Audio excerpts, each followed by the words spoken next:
Coronavirus aux États-Unis, des millions d'Américains exposés à des coupures d'eau en pleine crise sanitaire. Des millions d'Américains risquent d'être privés d'eau courante s'ils prennent du retard dans le paiement des factures dans les mois à venir. En raison de la crise du coronavirus et de ses graves conséquences économiques, de nombreux Américains ont du mal à joindre les deux bouts et à payer toutes leurs notes. Des citoyens ont d'ailleurs entamé une grève du loyer et certaines villes ont imposé un moratoire sur les expulsions de locataires qui ne paient pas leur loyer à temps. Mais il n'y a pas que les loyers qui pèsent dans la balance des ménages. Les factures d'eau, elles aussi, ne peuvent pas toujours être réglées à temps. Selon le Guardian, environ 2/5 du pays dépendent des compagnies des eaux, qui n'ont pas suspendu leur politique de coupure pour non-paiement, malgré les avertissements de santé publique selon lesquels une bonne hygiène, et en particulier, le lavage fréquent des mains, est un élément crucial pour prévenir la propagation du coronavirus. Une association de lutte pour la protection des consommateurs face aux enjeux de l'alimentation, de l'accès à l'eau et de l'environnement invite les Américains à se mobiliser pour faire pression sur les gouverneurs des États qui n'ont pas encore imposé un moratoire sur l'arrêt des coupures d'eau imposées aux habitants qui ne paient pas leurs factures. Le manque d'accès à l'eau met en danger les membres de notre communauté, ce qui signifie que nous sommes tous en danger aussi. Nous méritons tous d'avoir accès à de l'eau propre afin de prendre les mesures nécessaires pour assurer notre sécurité et celle de nos communautés. À ce jour, 581 États et municipalités ont suspendu les coupures d'eau, protégeant ainsi 195 millions de personnes, 60% de la population américaine, de la propagation croissante du virus, indique le site de l'association FWW.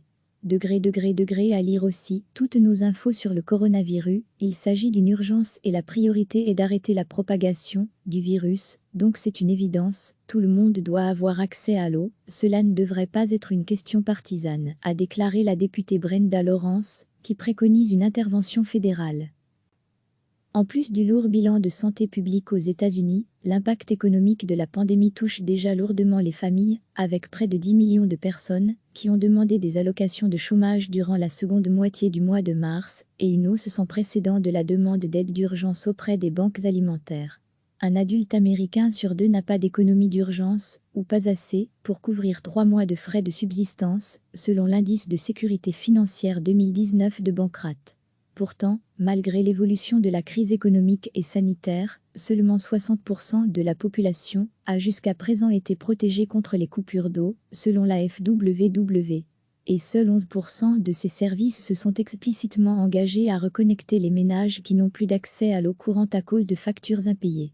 Alors que le chômage atteint des niveaux records, des millions d'Américains vont devoir choisir entre payer la nourriture, le loyer et les factures. L'eau n'est pas quelque chose que les gens devraient avoir à sacrifier, a déclaré Mary Grant, directrice de Food and Water Watch. Il n'existe pas de base de données nationale permettant de suivre les coupures ou le nombre de ménages américains qui n'ont pas accès à l'eau courante. Mais en 2016, un ménage sur 20 a été déconnecté par les services publics de l'eau, laissant environ 15 millions d'Américains sans eau courante. Les taux de coupure les plus élevés se sont concentrés dans les États du Sud et les États ruraux, notamment la Louisiane, l'Arkansas, la Floride et l'Oklahoma. Certaines des villes les plus touchées, dont la Nouvelle-Orléans, Détroit, Milwaukee, Mecklembourg, Ada et DeKalb, sont désormais des points noirs de l'épidémie de Covid-19, selon l'analyse du Guardian.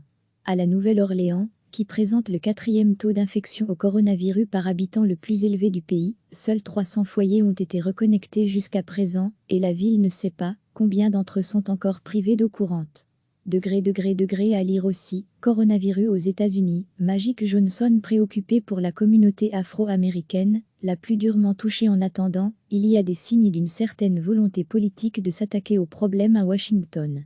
Mais ce que l'on sait, c'est que jusqu'ici les plans d'aide financière destinés à aider les familles et les services publics à permettre à tous de continuer à utiliser les robinets ont jusqu'à présent été exclus des plans de sauvetage fédéraux. Cliquez sur s'abonner pour recevoir les dernières nouvelles.